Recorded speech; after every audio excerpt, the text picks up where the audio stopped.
Hey guys, the Black Critic Guy, and welcome to the final video for Disney Week. I know, it's pretty sad, isn't it?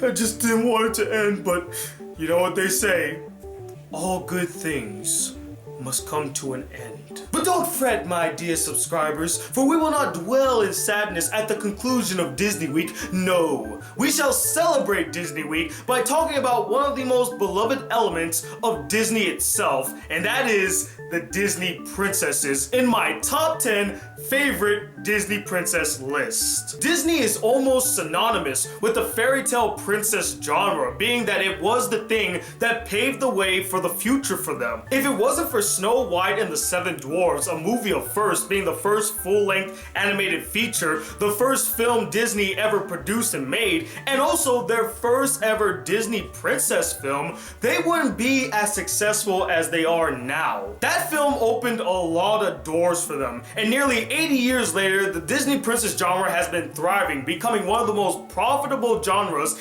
in Disney. And so to properly close off Disney Week, I thought I'd share with you guys the 10 Disney princesses that really stood out to me and that I absolutely adore. Now I want you to keep in mind that when making this list, I did leave out a few people that you may consider Disney princesses. Like I left out Pocahontas, who I don't really see as a princess. You could make the argument that she's the Native American equivalent to a princess, but I never saw her like that. And also Mulan is not on the list as well, because she's not of royal upbringing or even becomes a princess by the end of the film. She's just a warrior woman. She's a great character, just not princess material. And as for Princess Aurora,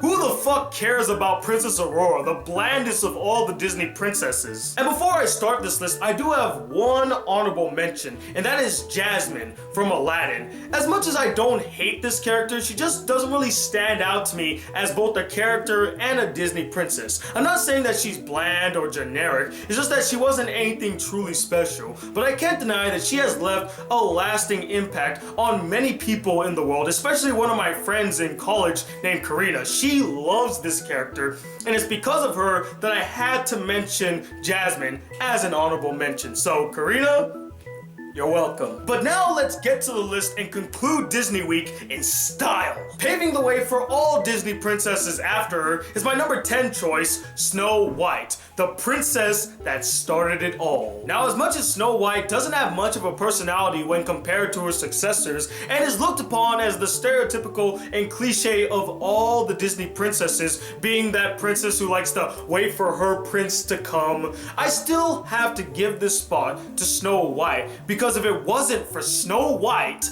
none of the other princesses on this list would even exist. And also, she's not completely void of any personality or characteristics like Princess Aurora. She's still very gentle, very mother-like, especially when she's living with the dwarves. She felt like a mother to them. She's very caring, very lovely and sweet. Snow White was the princess that made it all possible, not only for the Disney princesses after her, but also Disney itself. And that is why she is number 10. Fitting in the right shoe is my number 9 choice, Cinderella. Probably the most iconic and most popular of all the Disney princesses, and is the standard for what a Disney princess should be. Although I'm not the biggest fan of hers, I still found her to be quite charming, always positive even in the face of adversity, a hard worker, and a very sympathetic character that we all can relate to. She also has the second most beautiful dress of any Disney princess, and overall she's just a really likable character that you can root for, and that's why she's number 9. Now my number 8 pick is a bit controversial, since a lot of people don't consider her to be a princess, but I do, and that is Meg from Hercules. Now let me explain why I consider Meg to be a princess. At the end of the film, Meg hooks up with Hercules, and Hercules is the son of Zeus, and Zeus is the king of all the gods.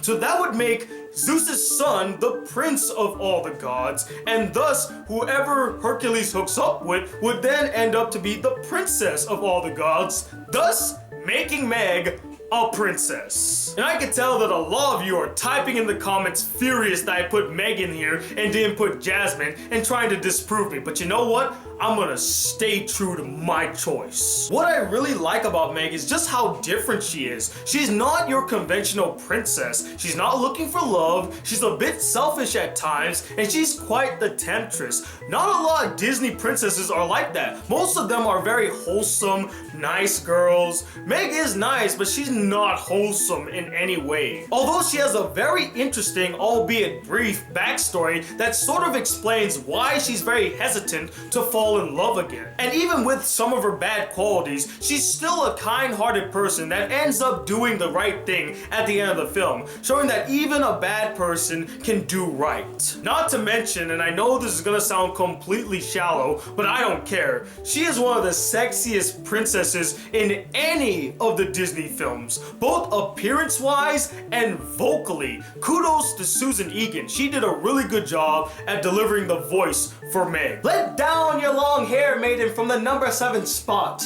and that is Rapunzel. The dawning of the quirky princess, Rapunzel kickstarted the new era of Disney princesses. She's energetic, enthusiastic, zany, adventurous, a bit dorky, sweet, compassionate, and overall beautiful. She is without a doubt one of the funnest Disney princesses, and a princess that I would love to go on an adventure with, because I know as long as I'm with her, there will never be a dull moment. For the first time in forever, Elsa and Anna's number 6. For the first time in forever, I can tell you're really pissed. Now, the reason that I put these two princesses together is because I felt like they work so much better as a duo than as individuals. They are synonymous with each other. Now, you may see that as a negative, but I personally see it as an element that makes them so unique. The unconditional love they share for each other is the heart of the entire film, and I, for one, really love their relationship. It's one of the strongest sibling bonds I've seen in a Disney film since Lilo and Nani. Elsa is a very cautious girl who fears her powers and is scared of what people may think about her. But even with that fear, I feel like she would make a really strong leader. I mean, she's very decisive, very independent, and quick on her feet. Anna, on the other hand, is lively and adorable, a bit naive, but has a very gentle heart. I don't think she would even harm a fly. Overall, Elsa and Anna are a great princess duo, very beautiful and extremely likable. Hidden and forgotten by the rest of the world is my number 5 choice, Kida, from Atlantis: The Lost Empire. Probably the most unknown, forgotten, and obscure of all the Disney princesses, which is a damn shame because she is one of the best princesses Disney has ever made. Princess of the Lost City of Atlantis, Kida has many qualities that makes her a really great princess. I mean, she's a risk taker, adventurous, fearless, cares deeply for her people and culture, not to mention she's a warrior as well. And she is a character that continues to fascinate me to this very day, and she is just all around a solid Disney princess that deserves more recognition and should be added to the freaking lineup. Come on, Disney, make it happen. Cute as a button and overall adorable is my number 4 choice, Vanellope. And before you start typing, yes, she counts. She is a princess, and here is the clip to prove it. Watch this clip and all your questions will be answered. Off the bat, I love this character. She was extremely likable in that really annoying little kid way with her spunky, eccentric personality and, as she would put it, adorable personality. She's also very determined, a great quality to have as a racer, and true to herself. I love the choice that she made at the end of the film to remain the character that she's always been throughout the entire film instead of having to be like this very proper princess-like girl. She's like, no, this is the real me, you know, the spunky, cute, adorable girl you love. And she also has a very interesting power set with her glitch powers. It looks really cool. And she also has a really strong and dynamic relationship with Ralph that I thought was extremely cute. Vanellope was and still is one of the most entertaining, eccentric, and adorable princesses that Disney has ever made. Longing to be a part of my world is my number 3 choice, Ariel, from The Little Mermaid, the Disney princess that revived not only the Disney princess genre, but Disney animation as a whole. Before Ariel, the three known Disney princesses were kinda one-dimensional, not having much personality to them, especially Princess Aurora. Yeah, I know this is the third time I'm tearing apart Princess Aurora, but you can't deny that what I'm saying is true. Ariel, though, was a complete 180. She was totally different from her predecessors, having a very optimistic and bubbly personality, an adventurous spirit and curiosity, and the loveliest singing voice of any Disney princess. Her rendition of Part of Your World is still one of my all-time favorite Disney princess songs, just because of how lovely it sounds. Props to Jodie Benson, the voice of Ariel. You did a stellar job, girl. Ariel was definitely a breath of fresh air for Disney and a true treat, and that's why she's number 3. Almost there and reaching for the number 2 spot is Tiana from The Princess and the Frog, probably one of the most well-developed of all the Disney princesses. Being not only the first Black Disney princess, but also the first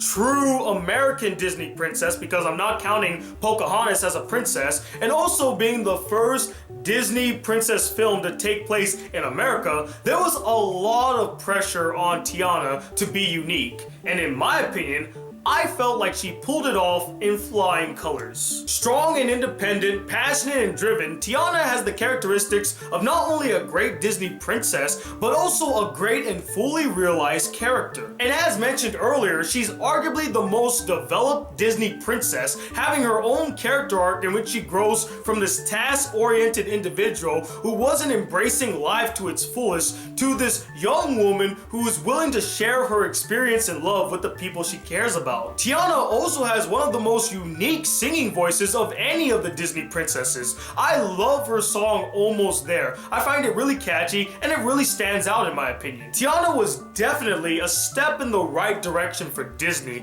and a great example of a strong and fascinating Disney princess. And now we get to the literal belle of the ball, and that is my number 1 choice, and I'm pretty sure you all know who it is. I literally just said her name a few seconds ago, and that is Belle from Beauty and the Beast.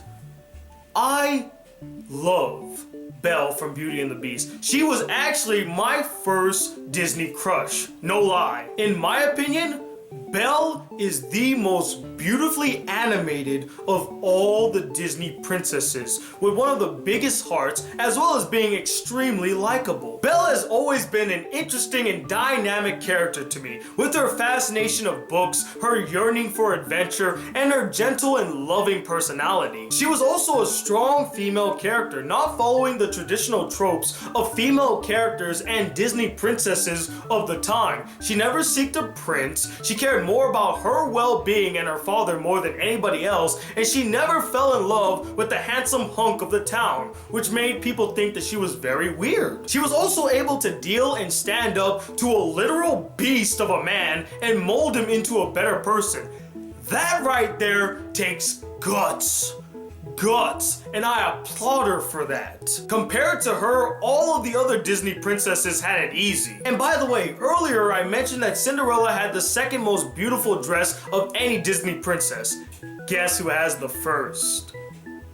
That's right, Belle's dress is just beautiful. I kind of already talked about this earlier, but my God, this dress is just fantastic. It's fabulous. Fabulous! Charming and memorable in every way with a lovely singing voice to boot, Belle remains the standard of excellence in Disney princesses and is without a doubt my number 1 favorite Disney princess. And that, ladies and gentlemen, concludes my top 10 favorite Disney princesses list. And I would like to know what you guys thought about this list. Did you agree with all of my choices, or just some of them? Or did you feel like I left some Disney princesses out, or you hated my list and you don't understand why I hate Aurora so much? And let me know, who is your personal favorite Disney princess? Comment below and let me know. And that also concludes Disney Week. It's been one hell of a ride. I had so much fun doing all these videos for you guys, and I would like to know what you guys thought about Disney Week. I would love to hear your feedback. What really worked, what didn't work, what did you really like, what did you hate, and what things you think I can improve on to make the next Disney Week next year